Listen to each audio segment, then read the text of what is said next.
What do you think are the most frequent reasons that payment processor holds, frozen bank accounts? Said to them, you're just a number, and if you don't play by their own rules, they will just kick you out. Definitely Trust Pilot, yeah. We have clients that check it every week. What's the name of your store? I said, I'm not gonna give you that. And you hang up. So you know what happened? Close, shut down. All banks accounts attached to his name was frozen.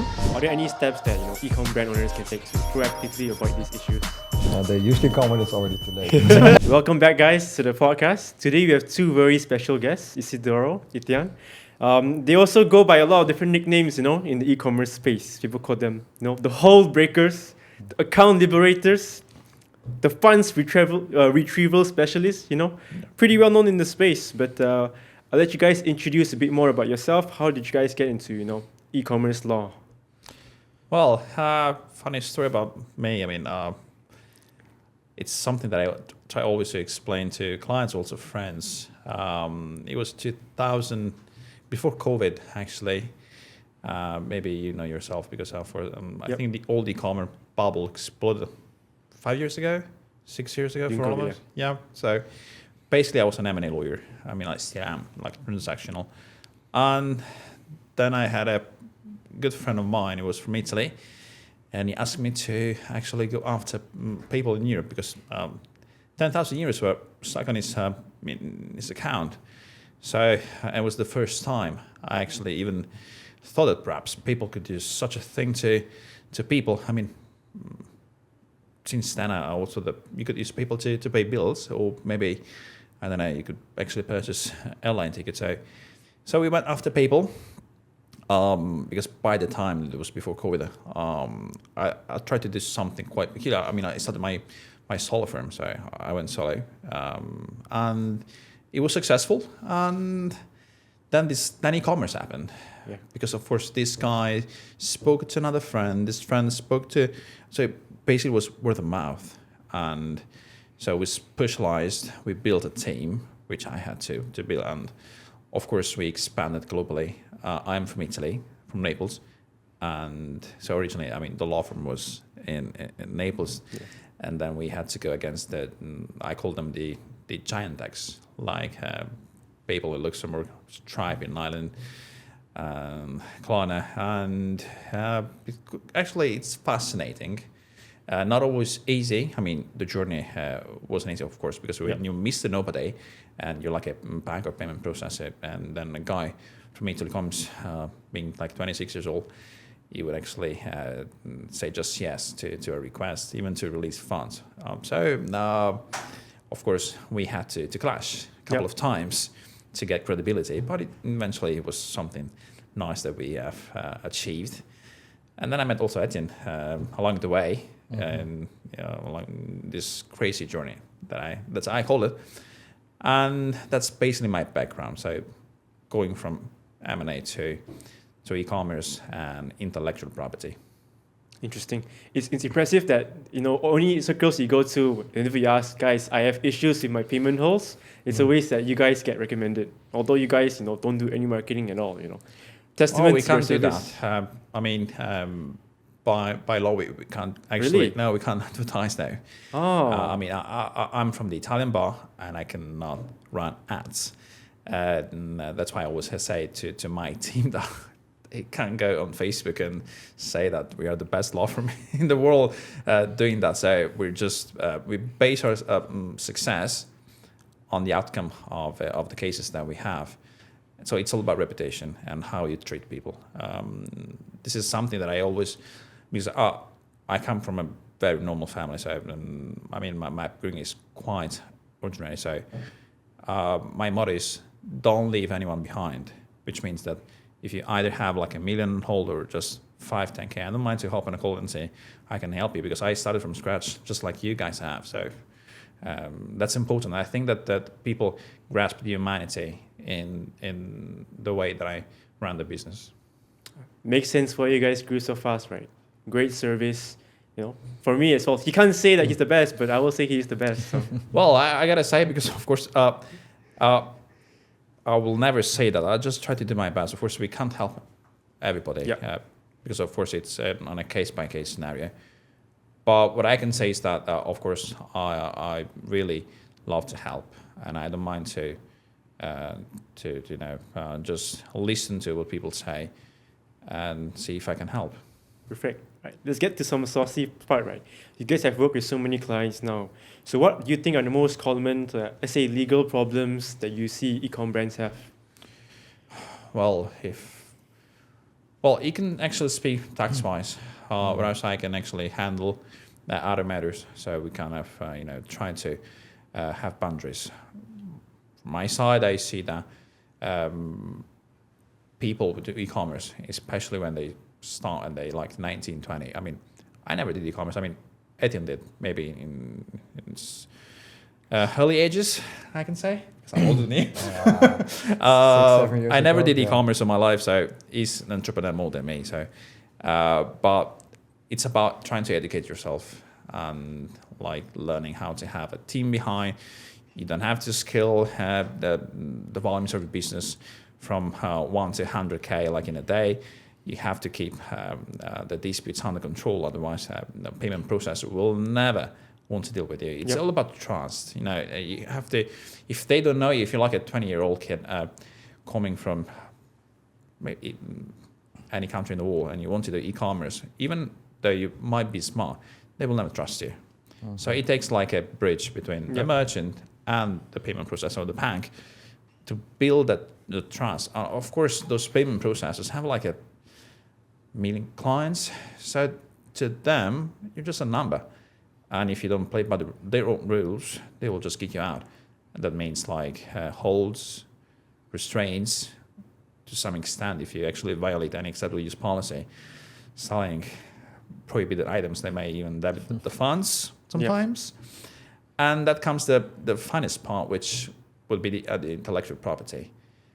Because most people try to ignore the fact that, of course, they want to scale, they want to find the winning product, but the winning product sometimes might violate someone else's trademark or the patent, and that is actually something hard to, very hard. I mean, if you are doing e-commerce in 2025, you need to have somebody to counsel, because if you don't know what a trademark is, what's a patent, to go through to analyze, either in the most prominent markets like in the United States, Europe, or even Asia, like China or Japan, you're gonna find yourself in trouble. Yeah. And you can refer tax-wise when it comes to e-com, because of course, a company might be located in different jurisdictions. But I'll leave that to him, actually. So this was quite a long introduction. So I'll introduce myself. So my name is Etienne. I'm based in the Netherlands. So we have a professional tax firm. So we help optimize companies, reorganization structures, help to create asset vaults for brands. And we have very much common clients, even so much that we just, instead of talking to the clients, we talk with each other to solve the problems, because he needs certain documents to fix it at the payment processor, we need certain documents to fix it at the tax authorities or whatever. So we have quite a good cooperation together. I think 2.5, 3 years. Time flies, and we're having fun, honestly. What we see with our clients is, because we're a bit more close to them, I speak them on weekly basis, and you only speak them when they are real in trouble. I think it's the entity that they have. So sole proprietorships, making a lot of money is not normal. Usually you need to have an LLC, C Corp, or whatever it is. That usually means that there's a more serious company behind it. It's history and scaling very fast. So you have a lot of payment processors. Our clients also have funds frozen at banks, Revolut, whatever, and they will start asking certain documents. I think it's a bit about common sense. So if you just start out the business and within, let's say, 2-3 weeks, because you have someone with a lot of knowledge behind you, you scale very fast, but it's your first company, and prior to that you make like 2K a month, it doesn't make any sense. We see that there are problems with the banks. It's just for them a safety measure that that people are not being scammed. And I think that's what another big problem is with websites that we see, and I think you have the same, as they are not complete. So the terms are hijacked from another website with another company name in it. Yeah. Privacy policies. Just copy and paste. Always copy paste. And I think if you just put 2 to 3 hours of more interest in it, your foundation on which you build the company is way better. I think that's the first thing. And then the second, regarding the taxes. People open up companies everywhere in the world like like they are shopping at the candy store, and they forget. Okay, then you have to do bookkeeping there. You need to find a local CPA. Sometimes certain tax documents need to be filed as well. And this, in the end, will bite you very hard. Yeah. Because if certain days are due, you get fines or bank accounts get closed down, and then you lose a lot as well. So I think common sense is a good one, and don't take too much information from another dropshipper, but as someone in the business who has certain degree, certificates, whatever it is, to make sure that you have a good foundation to build upon. Perfect. Yeah, since you guys work with like so many clients all over the world internationally, it's not just one guy selling to the US, it's all over the world, right? How do you guys keep up, Are there any like legal differences between all these countries that they should be aware of, whether that's patents or some certain rules? Well, you have to have a team behind. I mean, I believe in the specialization of each individual within a team. I am familiar, but of course, when you need something to be done in the United States or another jurisdiction, of course, there must be someone in the team that can address the concerns and issues within the specific jurisdiction. That's why I don't believe that there can be just like a general counsel that can solve all kind of issues around the world. I mean, that would be quite impossible. It wouldn't take actually a lifetime to even learn all the laws and the rules around the world. I think a follow-up on that is if you get a professional and the professional says, I know everything from every jurisdiction, you can forget it. I think that's the first red flag. A real professional would say, okay, in jurisdiction X, Y, Z, we have a lot of guys there, we have partners that we know a lot. And there's some, let's say last week I had someone who asked me about sales tax and corporate tax in Japan. I said, I can Google it for you, but I'm not a CPA there. We don't have any CPAs there, so I can't help you with that. But if you have some documents, I can let my tax lawyers read through it and maybe justify it, but always get someone locally. So I think that's a very big well, it's important to have like, I mean, if you're like an accounting firm or even law firm, which is actually focused on international law, the foundation is important. I mean, how you deliver and how you bring the message that you can actually handle the client. You tell the client, of course, the team is well prepared with different professionals from all around the world that can take care of different jurisdictions. And then the foundation from the founder or the co-founders will actually set down the directives for the other partners to actually deliver the same result, which of course will just differ depending on the different jurisdiction. Got it. So you guys have like teams or is it like partners that all over the world? Well, it's a team. Perfect. So you guys have built out, from just you yourself doing it now to just teams in multiple different countries now. Yeah, it wasn't easy. Honestly, it wasn't easy. For sure, bro. So, I mean, you guys well known for, helping with payment processor holes, frozen bank accounts, those things. When we get hit with it, it's a nightmare, But what do you think are the most frequent reasons that these issues happen? Well, reason number one, it's the volume. The volume spikes. If you're like a drop shipping, one day your coach tells you to do like a 1K a day, and then maybe you just push more ads and you do like 10K a day. The payment processor will just see like a fraudulent pattern because, of course, in economics, there are like a few studies that have proven that if you actually increase your sales by 20-30% like in a day, that could be actually seen like a fraudulent pattern, which could be like fraudulent subscriptions, or like just charging, making you pay for something that you will never get. So that's why they actually hold the payments and kick you out of the payment framework. So it's based on assumption. They use like risk models, which we used to challenge them. So based on each case scenario, they just might hold the payments. But the question would be, because I was at an event yesterday, and then this guy asked me, but why would a payment processor hold my money? I mean, what's the purpose? Well, the answer is they don't want to come up with money out of the pocket if you actually mess with their business. Let's just assume that you have 50K in the balance on any payment processor, and then you have like a disputes up to 20% like every day, and then you leave like a negative balance of 20,000 euros. That's what the payment processor wants to avoid, because then the payment processor is supposed to actually send you like an email or like a legal notice telling you and asking you to pay the negative balance. And of course, what people do, they just leave, or they just don't pick up the phone, or they just won't pay. So since it is something that they have experienced along the years that they were not paying, the payment processors, now they place holds just to safeguard themselves. Apart from that, there will be also not only the spikes of the volume, but also the disputes or violation of the intellectual property. Because of course, if you sell items violating other trademarks or patents, of course they would see you like a bad player. And if they see you as a bad player, they see you just like someone that they don't want to do business with.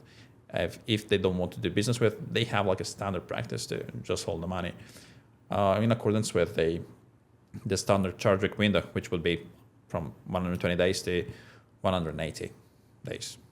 Got it. So are there any steps that e-com brand owners can take to proactively avoid these issues? Well, I'm always advising that they have accounts on the team, like someone to refer all the questions. You need the backend, like a proactive customer service to address all the chargebacks, and maybe even some kind of program or app that will help you to intercept the chargeback, although the refund rate will still go up and high. I think to follow up on, sorry to interrupt you, what I see a lot of people don't do is they have a real brand social media presence. So every normal brand of, so to speak, startup, let's say a mother at home that wants to sell juices, she's really into it. She's building a Facebook page, an Instagram page, posting. There's activity, and what normal dropshippers are sometimes is just a Facebook page with a picture and a banner, and just scaling very hard. So even though payment processors do actively check your Trustpilot, they do actively check your Instagram, your social media presence, all kinds of things. So imagine yourself being a payment processor, hunting down people that can steal your money because they do the payout, they are gone, and then you need to pay for them. You will look for signs. So, hey, is there a video live on the Instagram of the owner filming him or herself, packaging the stuff, maybe drive by to the client to deliver it with good customer reviews?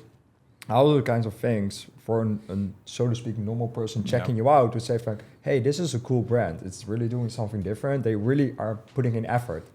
And instead of a dropshipper just trying every stuff that they find and copying, stealing from other people, I think that's what I meant with common sense is how are you putting yourself out there and how could that be perceived? Well, I think the issue starts from the foundation. I mean, I imagine myself, I put myself in a coach shoe. Would I be more tempting and alluring to explain to my student that he needs a lawyer on his team, or perhaps to run more ads and make revenue? So that's a basic question. Would he believe actually a guy that tells you to have an accountant and a lawyer at backend, or perhaps just running ads so that you can actually pay for the courses and try to make more money? And that's the problem. I believe that the issues lie with the foundations, because the foundations are, they lack with the common sense and knowledge. It's a learning curve. It is. I see everyone scaling very hard, then they get the payment holds. Then the reason behind the payment holds is because they scale a product very hard, they're alone. And then suddenly they get 500 emails because the product got 2 days delayed. Then, I need to do the emails and this and that. And everything is get delayed. So what happens is a negative spiral. Then they learn from their mistake. Okay, I got a 90-day hold. I got my money back after 90, and now I'm gonna get a customer support. Now I'm gonna get this. Now I'm gonna get that, because they hit their head against the wall and said, okay, one time and never again. So I see this as a learning curve, and I always tell people who are just starting out or somehow come in contact with me, like, hey, this happens a lot to a lot of my clients. They're 90 days, 120 days, or if they're very unlucky, 180 days out of the game. And then this never happens again because they took safety measures. So what I would really advise is get the safety measures in upfront. Maybe your profit margin at the beginning would be a little bit lower, but imagine yourself only be able to really run for 3 months or be able to run for 11 months because you have Chinese New Year. It makes a huge difference in revenue and it's profit. like in a healthy curve. You just try to do the right thing just to thrive the proper way. But the problem with the payment process is if they can blacklist you and you're done. Match list for 5 years. You're done. So even though you don't want to do this in the beginning, it's done. So Very interesting. I didn't even know. So even the payment processors will check your socials also. definitely They do. Trustpilot. Yeah, They do. yeah. We have clients, they check it every week. Ah, Yeah, of course. Yeah, I had they a do it. few cases with the payment processor, and they asked me why was my client. I mean, why did he have a name on LinkedIn, and why did he have another name on Facebook? Yeah. They check everything. Yeah, they check everything. Yeah, I had a client and he got caught. It's a very funny story, but you know the client.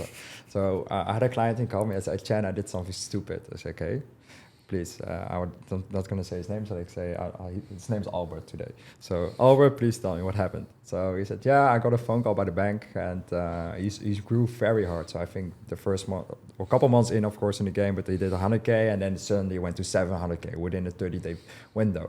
So a 700% increase at such revenues is big. So he got a call by the bank, said, hey, Albert, how are you, this and that. So what do you do? Tell me. Sole proprietorship, use your Yeah, I remember that. You know the story, right? So the average sole proprietorship makes 2.5K a month. And this guy was banking like 300 months in revenue in 1 month, suddenly out of the blue, with not being having Shell behind his last name, like a big corporation. So coming back to that, so I do drop shipping, this and that. Oh, interesting. Where are your stores located? It's also not the real location, but he said Russia, it's not the real location. Well, I'm giving nothing away, NDAs. If people pay us, NDAs, like we can't say anything. So Russia, okay, this and that. So what's the name of your store? I said, I'm not going to give you that. And you hang up. And you hang up on the bank.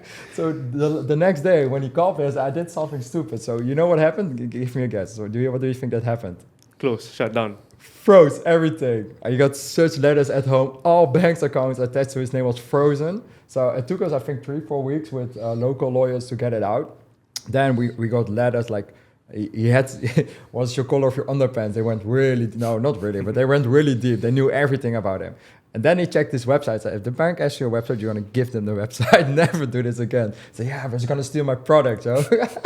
That's how you didn't want to give it. Well, of course, banks have to do the KYC. KYC, right? Yeah. So it's normal. So we gave the website, and then this is why I said Russia. So then on the website he has a page for people to get new job opportunities, to acquire new employees.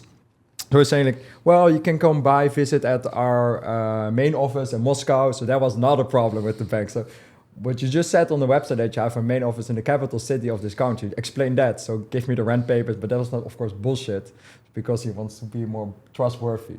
So that's what I said, but it goes very much wrong at the website itself. So of course we understand you want the zero hacks and tricks to get more conversion rate and push it, but try please be smart with what you're saying. Yeah, well, so we hear stories every day. I mean, I could tell 1,000 stories. Of course I can't, because I don't tell names or cities, because of course if they see me on a podcast they would say they would know it's them. So not but I can everyone say has I can say Crazy and stuff. I can hear crazy stories. Yeah. Sometimes they make me laugh, and the funny story is that where's my money?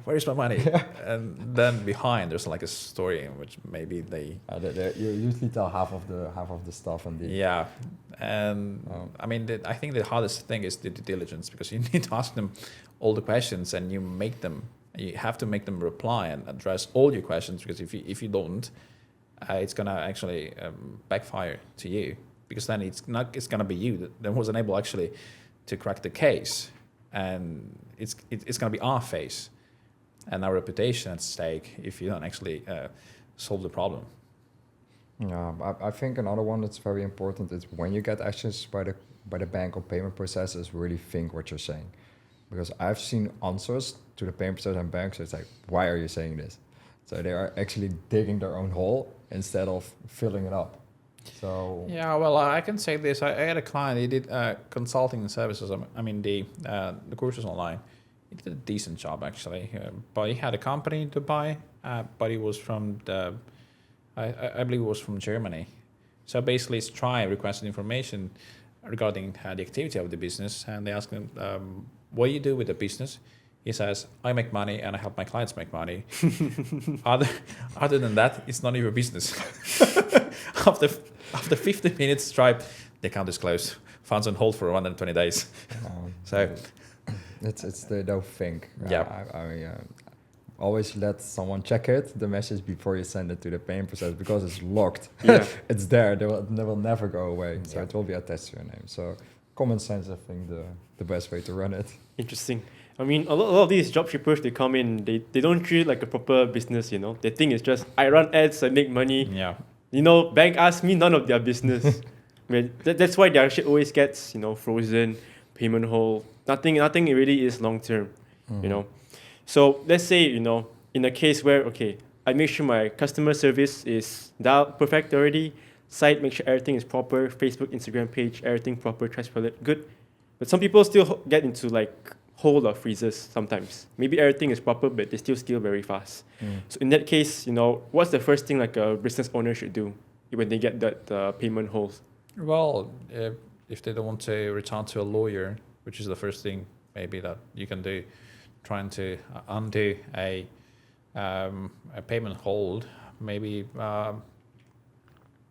they can actually reach out to customer service, requesting for information about why they have placed restraints. The problem with the major companies around the world, I mean the major payment processors, the fact that to them you're just a number, so they will just have somebody from customer service reply that this is the final decision, mostly likely taken by the artificial intelligence, because of course they have the algorithm that detects or flags transactions. And so if I have to advise, I mean, if I had to put myself in brand owner shoes, I think I would try to be firm but cooperative with the customer service and try to look me with at least a risk analyst of the company to try to explain myself. But of course, depends.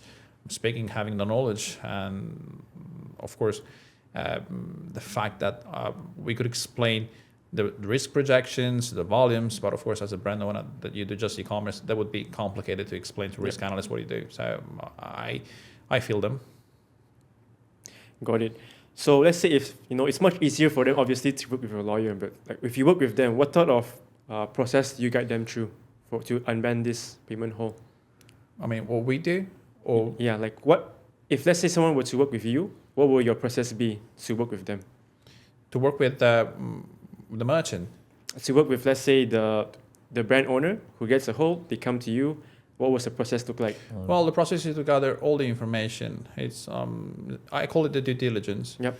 And the due diligence is like scanning in depth the business of the brand owner, like the website, the date of the account suspension, the type of reserve that they place on the restraint, the volumes that they process perhaps over the last 6 months, the disputes, the type of disputes, if they're closed, if they're open, if it's just like an inquiry. Other than that, we need to see and inspect each and every item on the website, and we have to go through each and every complaint that the customers have filed. Last but not least, the dispute rate, which will play an important factor when it comes to sit down and negotiate with the payment processor. It's not easy. I mean, I think that the hardest part is making the projection, because the hold is about a chargeback window, which can be either 120 days, 180, or sometimes even up to 540 days. So I think the projections make them as precise as possible to convince the payment processor that, of course, they don't need 100% of the money on hold. Yep. So it's all about trying to explain based on the case, because not all cases are possible. Let's just imagine like a 25% dispute rate. You can't do anything unless it was actually, let's say, a logistics mistake on the supplier end, and that plays also an important factor to hold the factory, which of course dropshippers don't do. So it's a combination of factors that you have to put them together I would call it the state of the art, which would be law and financials, because you have to combine them together to make projections and explain that they don't need 100% of the money. But of course, this is something that doesn't happen every day. I mean, we don't have the perfect cases. And if we got so popular within the e-commerce industry, it is because, of course, we put a face actually on behalf of the clients. I mean, we put a reputation. And of course, we never allowed the payment processor to be left with a negative balance. So it's a very complicated life to handle that, because of course the e-commerce industry is not easy. Yeah. But let's say, are there any documentations or evidence people should always have like handy when? Yeah, they should always have um, itemized customer invoices that Okay. they issue to their clients. They should always have, if they don't own a factory, the purchase order from the supplier Yep. of the orders of the items that they actually buy, tracking numbers with proof of fulfillment, and sometimes also logs when it comes to digital items or services, because it's not always that, of course, a brand owner might just ship physical items. It's also services. And this is something very actually complicated because, of course, when they shifted from physical items to digital services, it's hard to prove the fulfillment of the service itself to a payment processor, because, of course, every time I ask for it, they say, no, I don't have it. It's like they never know how to go back to the very root of how you provide the consulting services. It's just like, going to an accountant, maybe you can explain, but they also need like the proof, the evidence of the fulfillment of the service, which they don't have. So first thing would be proof of fulfillment, either if it's a physical item or digital service, itemized customer invoice, and purchase order from the supplier. Other than that, they should be fine. And of course the format, because of course when you get items from certain suppliers that do not actually have to abide by certain laws, especially China, sometimes those purchase orders or invoices will not be valid in the United States or Europe. Very interesting. It seems like a lot of the things you talk about are like basic things for regular businesses, right? Yeah, But, it's It's never Yeah. there. It's Yeah, never there. to me it became something like when you go to school and they teach you like a poem and you have to know it by memory. And this is got to me something that I have to tell every day to the guys at the firm or clients, like a to-do list, customer invoice, purchase order, logs. But I'm used to it. I mean, as long as people follow what I want and what I say, I'm okay. Awesome, guys. So besides that, obviously dealing with all these, payment processors, banks can get like very, very complicated. So obviously you guys help your clients with that. If not, it'll be very, very troublesome for us also. So how do you guys deal with the communications with, those processors?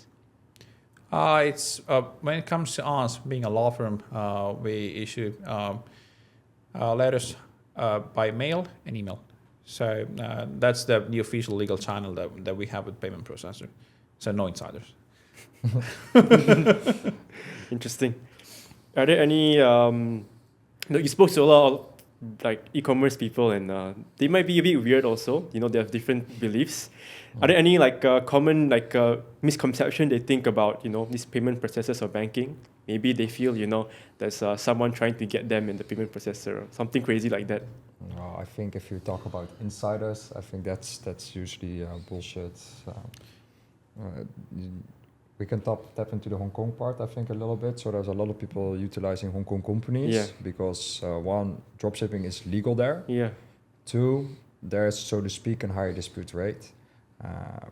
But from the part of the payment processor, they would never like someone just bumping up dispute rate, having bad customer experience, because they also get fined by the companies that allow them to use the credit cards and the payment gateways. So even though if there's a 5, 6, 7% transaction fee also regarding the valuta exchange, they still make a loss on you if they get a fine. Yep. So they rather have good, honest customers than people, how would you say it? People missing the boat, so to speak. Yeah. In Hong Kong, it's normal that you get an account manager. Yeah. That's just how it works. So people sell the account manager as an insider. That's bullshit. It's just you go. It's a misconception. They just see the account manager as an insider. So they creating USP. Because in e-commerce, we're great marketers, right? Yeah. So everyone is good at marketing stuff. But in the baseline, if you go to a car dealer and someone comes and, hey, can I help you? That's the insider.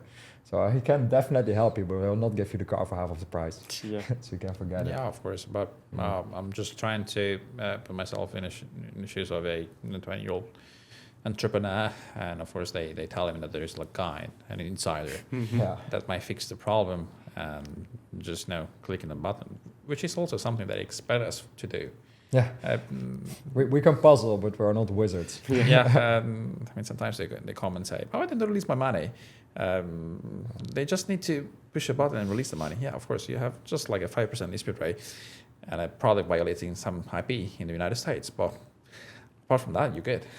Yeah. So what I think is when people are young and just the first, let's say, couple months or years, they believe everything what everyone's saying, and they're only aimed for revenue. I'm not saying profit on purpose, but because usually the first half year to a year, the profit is not what they expect because there are a lot of more costs to it.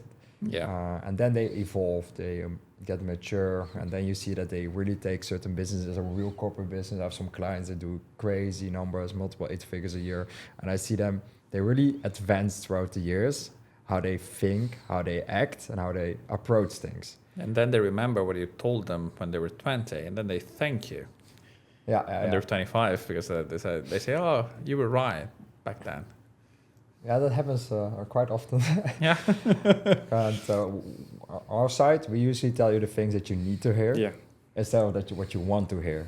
And even though we both do the consulting calls even for free, also on my side, it takes a lot of time. My side too. I mean, it doesn't make any sense to charge them fee to just hop on a call. I mean, usually I'm a very direct guy. I mean, my calls don't last more than 10 minutes. And so I tell them like, hey, you need to do this. Do not expect like a fairy tale story that there is somebody in Hong Kong that will help you. I mean, if they don't like you as a merchant, they will just hold your funds and they will not welcome you back to be people or Stripe merchant. Even the account managers, they onboard you, they guide you with certain questions, but there's still a risk department above them, and they decide. Yeah. So you don't have any ins. The companies are too big. Definitely. What you also could look into is on the payment processing is high risk merchants. So you have those as well. They could be quite nice as well, but they usually demand transaction history, a couple months, and a minimum volume. So basically, Sean, I think that this whole thing is not sexy. Yeah. It is not. I mean, to some people, I mean, when you get into e-commerce and you see like Sean doing multiple figures, you say, oh, if he can do it, can I? But it's not just that. I mean, you're just scratching the surface of a multiple layer experience, and it's not easy. For sure. Yeah, it's not very sexy at all. It's sexy to say, okay, guys make 10K per day in profit, click some buttons, ads, easy. But that's why it's important to build these things out long term, right? You guys have seen your clients as well, over the years, they get smarter, they scale up even more. It makes sense, they actually focus on the back end. And obviously, good to have consultants like you guys as well. So most people don't think about these type of things at all. No, they usually come when it's already too late. Lead. Yeah. But there are 9 out of 10 times are always ways. To be honest. People ask me, guys, payment hold already. What can I do?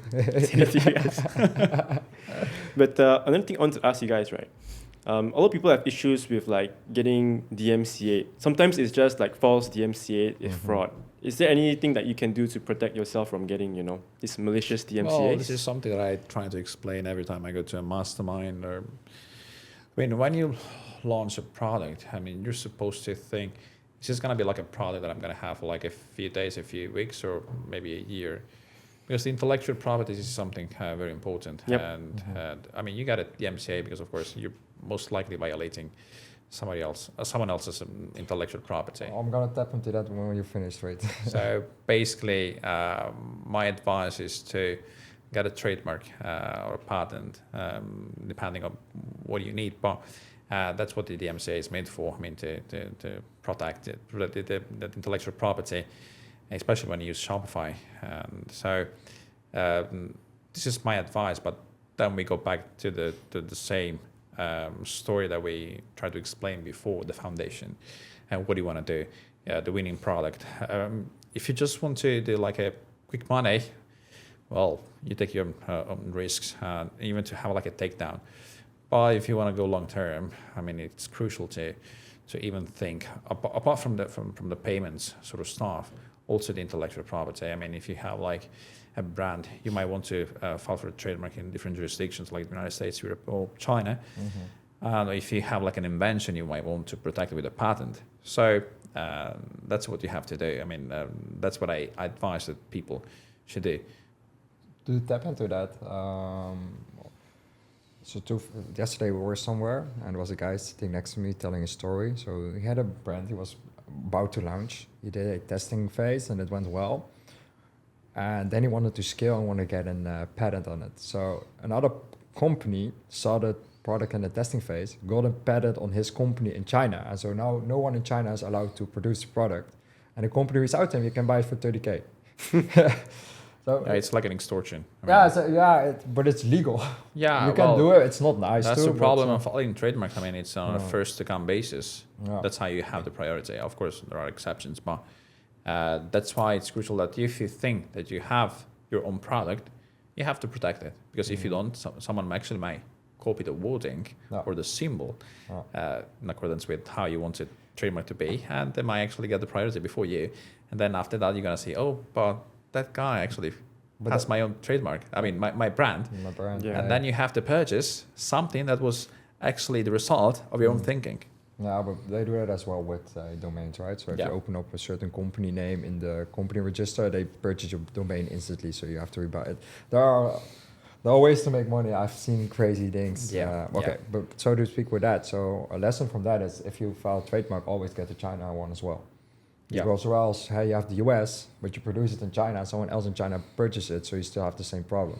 So you can't make it, and they just do it to annoy you and get Or money. out of maybe you. if you have like an idea, which is something that I heard yesterday, or maybe I even discussed with you. Basically, if you have like a project in mind, like a custom-made item, and you want to instruct your supplier to have something custom-made, and of course, you have to protect the invention if you think that perhaps it might be eligible for a patent. And you should actually file the patent under your own company or name if you're a person, instead of letting the supplier file for the patent itself. Otherwise, you're going to find yourself in a position in which the supplier will get the invention for himself or herself, and they will just license it to you.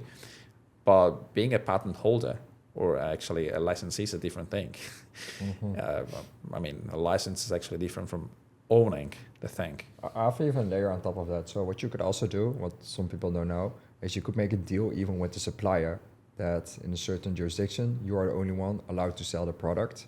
But if you do that, then you need to make sure that at least 90 to 100% of the pipeline of the product that they make, that you sell those or purchase them.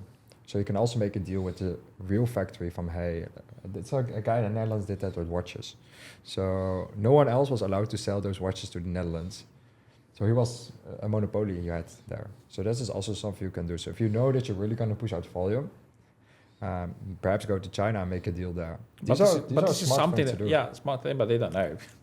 Because they don't have a counsel on the team, and Oh, well, if they see this podcast, they will put know some when. perspective. I mean, I know, of course, they'll see the politics. Yeah, Based on well, our discussion, they will see when it's too late. When they will see that the supplier holds the patent, and they say, "Oh, but what can I do?" They have it. yeah, true. Well, you know what it is to like. I hear the crazy stories every day, and they go, "Oh, that's a smart one," or "That was really, really stupid what you did there." Yeah. So every week, if someone talks to me, I have a new story to tell. So just sharing some information. I don't think anyone thinks about this. So people who are seeing this are now a little bit more aware, and these are the ones that are going to kill it probably. Well, whenever it happens, I have a line always ready to tell them. Never a failure, always a lesson. It depends on how costly it was. But time will heal all inflict damages indeed. I mean, that's good. That's why we have you guys on here today, right? Because I'm in the same boat where people always ask me about these sort of things. So it's better to stay prepared than when it's too late, you know? Yeah, well, Yeah. I think you have two lines, right? So you have the guys just starting out, want to double their income, so have like $500, 1K or whatever on the bank account, and they just want to double it as much times with all kinds of products. So with those kinds of things, I would not recommend getting IPs. When you get like one product store or is really deep in the branding of real branded dropshipping, that would be a smart thing to do. Even if it's the name or whatever, Because if you then make content with the products, you can also take people down because they used your content very easily as well, with the product, with the names in it. Because dropshippers like to dropship everything. They dropship everything. So they found a new way of making money. It's funny sometimes. Yeah.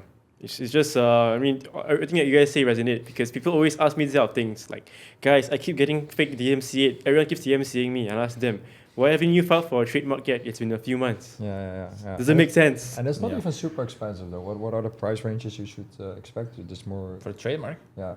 Well, of course, it depends on the law firm that you. Of course. But usually, on average, you should pay for an application $800 to appoint a lawyer to do something like that. Then you have to pay the trademark costs and fees, which would be in the United States $350 per class. In Europe, it's different. Might be more expensive, but then you save money on the appointment of the lawyer because it's less costly in Europe to appoint somebody to file for a trademark. But more or less, if you want to file for an average trademark, it would cost like $1,600. Okay, so even if you would up it under 3K, around 3K, you're fixed, you're safe. Even less, actually. I mean, I No, think then I'm on the high margin. Yeah. So, Okay. Well, like a top-notch, let's say, trademark appointment would cost like a 2K, no more than that.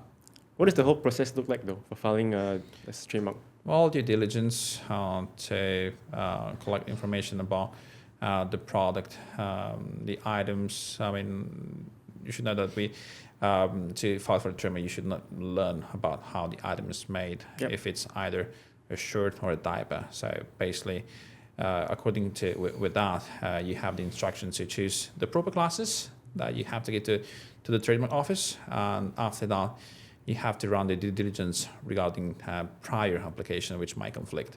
After that, if you have like the green light from the team, you actually might file for a trademark. And of course, you have to wait for the approval from the trademark office for to publish the trademark, because of course it's not just over with the application, because you have the application and then they have to approve it, because of course other people might oppose. Mm-hmm. Makes sense. Well, guys, what's your approach to working with clients, and what kind of sets you apart from everyone else in this e-commerce legal space? Well, let me start this time. Oh, thank you. I thought like, okay, you go for it, and then I'll pick up on that. So I think it depends on the category of clients. So we have starters, we have intermediates, and we have enterprises. They all need a different approach. Usually we see what are your desires, what is the desired outcome you want to have. Do you want to immigrate, yes or no? Are you want to build to exit? Something we are also involved. I think 3 days ago we had a client, he's going to go to 100 million revenue a year. Very nice. We're going to build to exit. So you get a CEO, CFO, CMO, all those positions in place, because when you're going to exit, you actually want to buy the whole team at the purchase company, and the numbers need to make sense. So we get separate LLCs, an EU entity, and holding above it, owning the IPs in this case. Yeah, of course. So that you sell everything as a whole package. If it's a brand and it's a cash flow brand and you want to optimize the corporate taxation, we have a strategy for that. If it's your personal taxation, you want to optimize that, we have a strategy for that. It's very custom. Some people want to live as nomads. Some people want to have to be able to buy a house or whatever it is. So I really think our approach is we have a chat, we set up a call, we see what we can do or what we can do for you. And for there on, we continue with the timeline, with the prices, what it should be. And usually people are very happy with it. We usually start even with a quick scan these days. And they have like a 10, 20 page document, especially made about your situation. Option A, B, C, D. If you do A, this will happen. If you do B, this will happen. If you do C, this will happen. And usually you work on that. Yeah. Well, from my side, I'm very goal-oriented. I mean, I just want to get the case done. So my first concern is that what's the issue of the client? I mean, what the issues of the client might be, and trying to get the result. And I'm very direct with my clients. I don't like to actually beat around the bush and to technically lose time. So I'm trying to set real expectations, because of course most of the time we have to get the result. And if you don't get it, they will ask why. Why weren't you successful? So in my case, being like with the payment processors and banks, or even some sort of other litigation, of course, what I want to do, what I expect my communication to be is very direct. Set real expectation, tell them what they can do, what they can't do, what is possible, what not possible. And of course, if in those years it's been possible, of course, I'm always grateful because, of course, I never take things for granted. Like I never take even like an easy case for granted. So I'm always grateful when we are able to make a client happy. When they're not happy, I'm trying to understand why. Of course, not all people are the same, or maybe very, I would say, composed. But it's all about trying to give your best, 100%. I was speaking to a client. He was in the United States, and he gave me this line, like analogy, like you have to leave everything on the beach. So when you did that and you actually satisfy what you did, trying to make people happy, well, you're halfway. Awesome, guys. You guys shared some crazy sauce today. You guys might think that it's basic things, but I guarantee you, people watching it, they probably need to hear that anyways. Any final words to the viewers, and where can we find you guys? Well, where they can find us. Yeah. Well, we have the social media. And, You'll be linked. And on WhatsApp, LinkedIn. Although many dropshippers don't have the LinkedIn profiles, but of course they can find us over there, and of course the website. And in case they can find anywhere, maybe they can just shout, and just like the Batman, maybe we'll come and save them. No, indeed. So I think we'll just drop our LinkedIn. So my name is Etienne, Isidoro. And, any final words to the viewers? Please be cautious. Well, I would say that try to be smart. I mean, I know that quick money is crucial. I mean, you want to make quick money, you want to go to Bali and have fun with the money that you make with e-commerce, but never think short term but long term. Long term will save you. I'll be a little bit more enthusiastic. So enjoy the road. It's a good one. Yeah, also. It's also in 1, 2, 3 years, your life can change extremely. You will hit your head, even though we said a lot of things. There will also always other problems. I think having a problem-solving mindset, how we can do it, and so that's how we can do it. I think that's the big change, and decision-making skills. The ones I see excel, I tell them something today, and it's been done tomorrow. Don't sit on it too long. Yeah, of course. Of course, just be cautious, but enjoy the road. I think that's a very important one with being an entrepreneur and business owner. Enjoy it. Amazing. Thank you guys for your time. Thank you.